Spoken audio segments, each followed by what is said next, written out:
दोस्तों, राधे राधे। आप और हम कभी ना कभी कहीं ना कहीं घूमने जरूर जाते हैं। ऐसा होता नहीं है साल में चाहे हम 10 बार ना जाएं, लेकिन एक बार तो इंसान घूमने जाता ही है। और ये कहानी भी ऐसी घूमने से कनेक्टेड है, क्योंकि हम जाते हैं तो हर जगह तो अपना घर बना नहीं सकते और ना ही खरीद सकते हैं। तो हम लोग क्या करते हैं रुकने के लिए? हम लोग करते हैं कि होटल्स या गेस्ट हाउसेस वगैरह का सहारा लेते हैं रुकने के लिए। और ये कहानी भी एक होटल की है, एक पुराने होटल की। अगर आप कभी पुराने होटलों में रुके हैं तो आपने देखा होगा कुछ कमरों के नंबर अजीब तरह से गायब होते हैं, जैसे रूम नंबर 13 या कमरा नंबर 307। इसमें जो नाम यूज किए गए हैं होटल के या फिर इंसान के, वो सारे मैंने चेंज कर दिए हैं। जगह का नाम भी चेंज कर दिया है, क्योंकि मैं नहीं चाहती कि किसी की रियल लाइफ के बारे में लोग जाने। सिर्फ ये कहानी आप तक पहुंचाने का लक्ष्य है कि आप तक रियल कहानी पहुंचे और आप थोड़े सतर्क हो जाएं चीज़ों को लेके। लोग कहते हैं कुछ कमरे इसलिए बंद किए जाते हैं क्योंकि वहाँ कोई मर चुका होता है या वहाँ कुछ तो अजीब होता है, इसलिए ये कमरे बंद कर दिए जाते हैं। आज जो कहानी आप सुनने वाले हैं, दिल्ली का रहने वाला अमन नैनीताल के एक पुराने होटल में नाइट मैनेजर की नौकरी करता था। होटल का नाम था लेक व्यू हेरिटेज होटल। ये मतलब रियल नाम नहीं है, ये मैंने अपने मन से डाला है, क्योंकि किसी भी होटल को हम ऐसे बदनाम नहीं कर सकते या फिर ऐसे उसके नाम को यूज नहीं कर सकते, इसलिए हम इस नाम को यूज कर रहे हैं।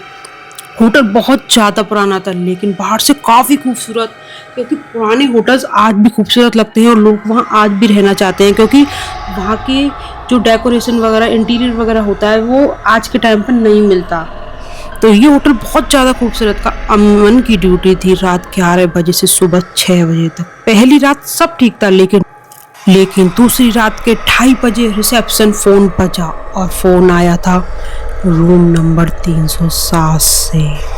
रूम नंबर 307 से अमन ने फ़ोन उठाया, लेकिन फ़ोन पर कोई भी आवाज़ नहीं, सिर्फ किसी के सांस लेने की आवाज़। अमन ने तुरंत रजिस्टर खोला, लेकिन होटल में रूम नंबर 307 किसी को दिया ही नहीं गया था। अगर रूम नंबर किसी को दिया ही नहीं गया था 307, तो ये मतलब फ़ोन वहाँ से कैसे आ सकता है? क्योंकि कमरा तो 15 साल से बंद था। क्या था इस कमरे में जो इस कमरे को 15 साल से बंद किया गया था? क्या था ऐसा डरावना इस कमरे में? वो आपको धीरे धीरे आगे आप स्टोरी देखेंगे तो आपको पता चलता जाएगा। इस स्टोरी में बने रहिएगा लास्ट तक, क्योंकि ये स्टोरी बहुत ज़्यादा डरावनी है।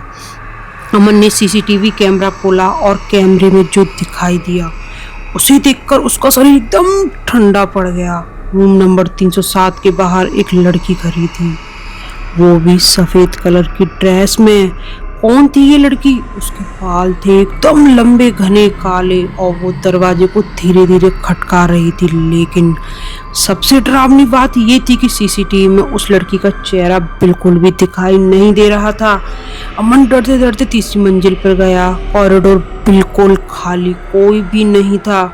कॉरिडोर बिल्कुल खाली था, लेकिन रूम नंबर 307 का दरवाज़ा धीरे धीरे खुल रहा था, मानो कोई उस दरवाजे को अपने आप खोल रहा था। लेकिन इस दरवाजे में तो लॉक लगा हुआ है 15 साल से, तो ये दरवाजा अपने आप कैसे खुल रहा था? जैसे अंदर से कोई खोल रहा हो, अंदर कोई हो वो उस रूम को खोलने की कोशिश कर रहा हो। अमन ने अंदर झाँका, पूरी तरह कमरा अंधेरे से भरा हुआ था, क्योंकि ये रूम 15 साल से बंद था तो कमरे में तो अंधेरा रहेगा, ये तो ऑब्वियस वाली बात है। लेकिन अचानक कमरे की लाइट जल गई और बेड पर कोई बैठा था। कौन था वो बेड पर बैठा हुआ? वो वही लड़की थी जो सीसीटीवी में दिखाई दी थी। उसका चेहरा पूरी तरह सफ़ेद, उसकी आंखें पूरी तरह काली। वो धीरे से बोली, तुम नए हो? मानो उसने कोई क्वेश्चन किया और सब कहते नहीं, क्या तुम नए हो? उसने पूछा, तुम नए हो? अमन डरती हुए बोला, हाँ। और इसी बात को सुनकर लड़की हंसने लगी। वो लड़की बहुत तेज तेज से हंसने लगी और बोली, अच्छा है, क्योंकि अब तुम मेरी जगह लोगे।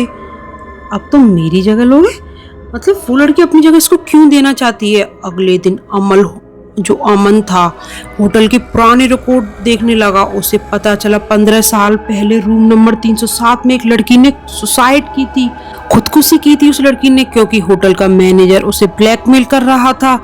उस दिन के बाद रूम नंबर 307 बंद कर दिया गया, लेकिन लोग कहते थे कि हर 15 साल बाद वो लड़की किसी को ढूंढती है जो उसकी जगह ले सके। अगली रात होटल का नया मैनेजर ड्यूटी पर आया। उसने रिसेप्शन पर पूछा, नाइट मैनेजर कहाँ है? स्टाफ ने कहा, अमन वो तो कल रात से गायब है। मैनेजर ने सीसीटीवी देखा और उसने जो देखा उसके बाद होटल तुरंत बंद कर दिया गया, क्योंकि रूम नंबर 307 के अंदर बेड पर एक लड़की बैठी हुई थी और उसके बगल में अमन खड़ा था। पूरी तरह सफ़ेद चेहरा, काली आंखें और दोनों दरवाजों की तरफ देखकर मुस्कुरा रहे थे, जैसे अब वो अगले इंसान का इंतजार कर रहे हों। मतलब उस लड़की ने जो कहा था कि अब तुम मेरी जगह लोगे, उसने अमन को अपने साथ बुला लिया था। मतलब उसकी जान ले ली। जिंदा इंसान तो कोई ऐसे उसके पास जाएगा नहीं। उसकी जान ले ली गई, अमन की जान चली गई।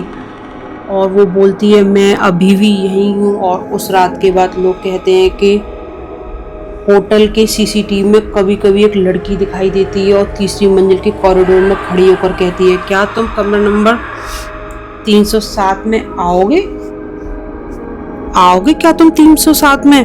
होटल्स में बस कुछ आत्माएं होती हैं, वो किसी का इंतजार कर रही होती हैं। मतलब होटल रूम्स बंद कर दिए जाते हैं, लेकिन उनकी आत्माएं फिर भी उस जगह नहीं रह के वो बाहर की तरफ आ जाती हैं, क्योंकि इनके ऊपर कोई भी बंधन नहीं होता। इंसान के ऊपर बंधन होता है कि आप लॉक लगा दोगे तो लॉक की जगह में आप नहीं जा सकते, लेकिन ये आत्माएं, इन पे एक बहुत ज़्यादा शक्ति होती है। ये किसी भी दीवार या फिर गेट को पार कर सकती हैं और मतलब इनविजिबल होती हैं और कुछ लोगों को ही दिखाई देती हैं जिनको वो दिखना चाहती हैं, और इनके ऊपर कोई बंधन नहीं कर सकता। ये जिसकी जान लेना चाहती हैं उसकी जान ले लेती हैं। इसलिए कभी भी रात को आप होटल रुके या कहीं भी जा रहे हो तो अनजान जगह पर कहीं से आवाज़ आए तो अपना दरवाज़ा ना खोलें और उस जगह कभी भी ना जाएं, क्योंकि आपकी जान भी जा सकती है।